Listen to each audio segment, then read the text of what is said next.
শনবিল park মূলত এশিয়ার দ্বিতীয় বৃহত্তম ঋতুভিত্তিক জলাভূমি, সিজনাল ওয়েটল্যান্ড, এবং আসামের বৃহত্তম বিল হিসেবে বিখ্যাত, যা শীতকালে ধান চাষের জমি এবং বর্ষায় গভীর হ্রদে পরিণত হয়।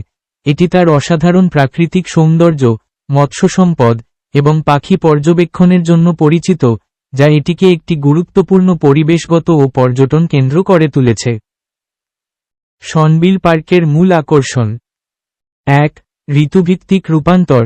শীতকালে এটি বোরো ধানের চাষের জন্য ব্যবহৃত হয় এবং মার্চ মাস থেকে জল জমে বিশাল হ্রদে পরিণত হয়, যা এর অনন্য বৈশিষ্ট্য। ২. বৃহত্তম জলাভূমি। এটি এশিয়ার দ্বিতীয় বৃহত্তম এবং ভারতের বৃহত্তম ঋতুভিত্তিক জলাভূমি, যা এর বিশালতা ও বাস্তুতান্ত্রিক গুরুত্ব তুলে ধরে। ৩. মৎস্য উৎপাদন।